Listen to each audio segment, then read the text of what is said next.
What say we make a favorite for the kids today? We're going to start with 2 cans of SpaghettiOs, a time-honored favorite amongst the youth. Make sure you get them all out. They can stick to the inside of that can. Watch out, they're sneaky like that. Give it a good shake.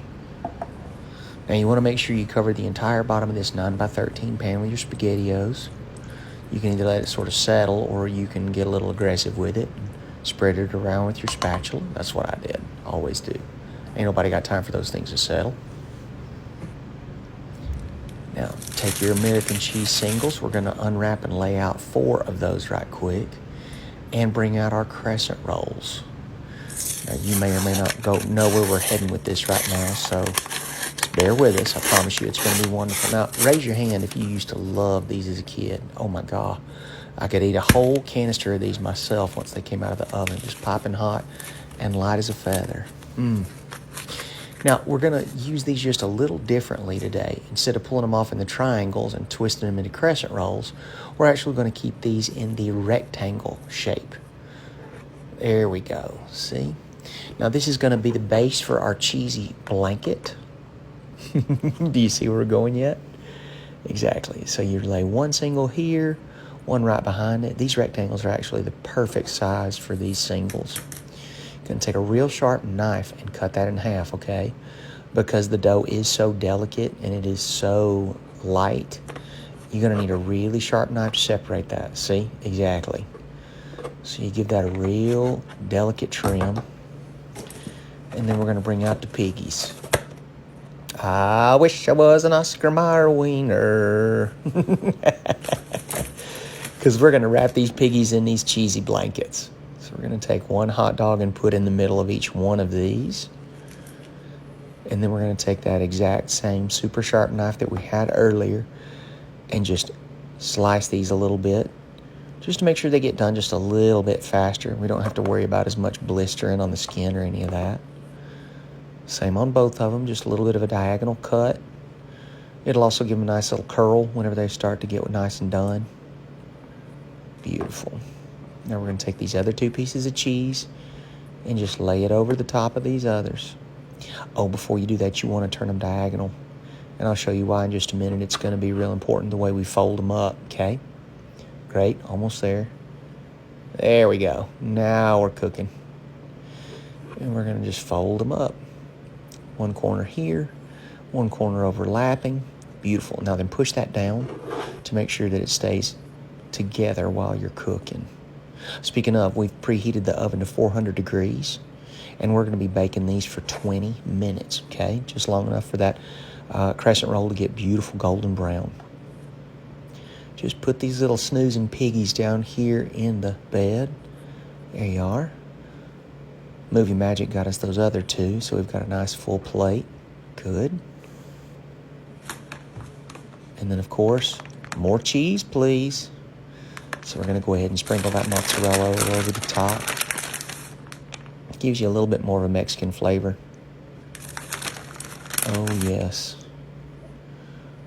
Tell you what, this is a hit with the young folks. They absolutely love it.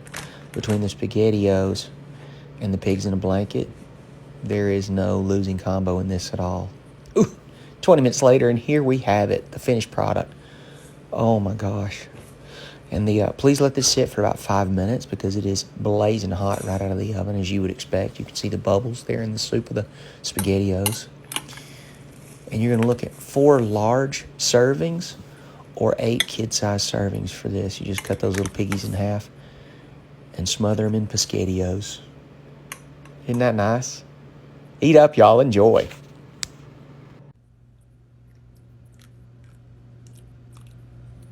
We're going to start with pineapple rings because that's a great place to start. What I've done is I've gotten a full can of these and I've drained off all of the liquid. And we're just going to place those in the bottom of our... Oh, careful, slippery boogers. We're going to put them in the bottom of a 9x13 pan. Now, you don't need to worry about greasing it or spraying it or anything like that because this is a cold dessert. Nothing's going to stick. Next up, maraschino cherries. God, I love these. I used to eat these so much when I was a kid. Jeez Louise, so delicious. I think it was the color that drew me, for sure.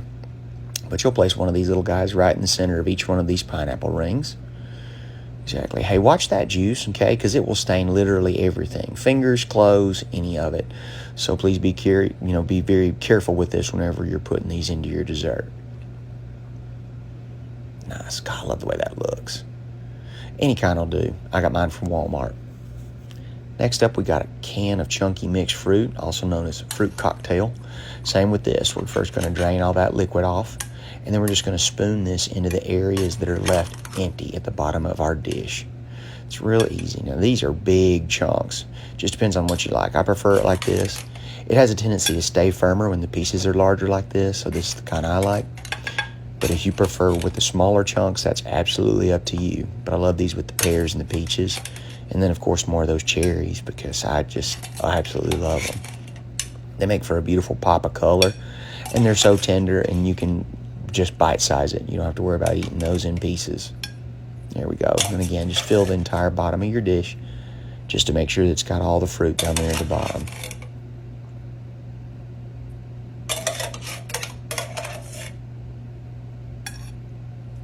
If for whatever reason you got a few layers, that's fine. Oh yeah, lime gelatin. I love the look of this. It goes in white, and then whenever you add your boiling water to it, it just comes to life with color. I just put mine in the electric kettle and then poured it right on top. Just saves me that extra dish. Look at that. You're going to add 1 cup of boiling water to 1 packet of gelatin dessert and then stir it. Please make sure you stir it real well, because if you got clumpy jello, that's absolutely one of the worst things you could ever hope to put in a dessert. So again, we're just going to very gently stir it. That water is so hot, so please be careful. Don't splash it around, don't slosh it, because it could absolutely hurt you. And look how rich and green and beautiful that color is. Now you can pick any flavor of gelatin you like. Orange or lemon or any of that. I like the green just because it reminds me of my time back in school. You know, you always like to get the quote-unquote grossest color. Now very carefully and gently pour that all over your fruit. Remember, we're dealing with very hot water here, so you don't want to pour that in and have it splash back on you. Okay? Beautiful. And it just adds a really nice, rich color to a whole lot of white and beige. It just really makes it sing. There we go. Great. Now then from here, what we're going to do is just slide it in the refrigerator for about 2 hours.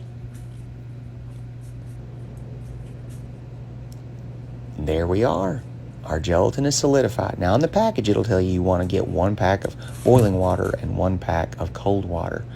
I just put the boiling water in there. That way it stays just a little bit thicker. We're going to put whipped topping on the top of it. Found this in the freezer section, so it took just a little bit of time to defrost, thaw, and just put enough there on the top to spread it so you've got plenty to completely cover the top of your dessert to bury all of that fruit and gelatin underneath that little white cloud of whipped topping. There we go. Evenly distribute all the way to the sides of the dish. Right? Good, good, good. You never have too much Cool Whip, you know? And then we're going to go back and get more of our maraschino cherries. Yup. Pop the lid on that one.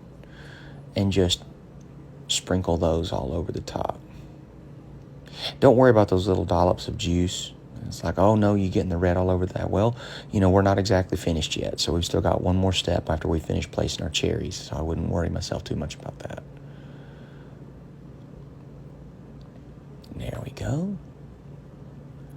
This is a slightly cherry-heavy dessert, but I ain't making no apologies for it. Beautiful. And then finally, sharp cheddar cheese on top. Now, for my Midwesterners out there, y'all may be saying, oh, yes. And then some of the rest of y'all might be saying, oh, no. But I absolutely love a congealed salad that's topped with this kind of sharp cheddar cheese. Enjoy, y'all. Eat up.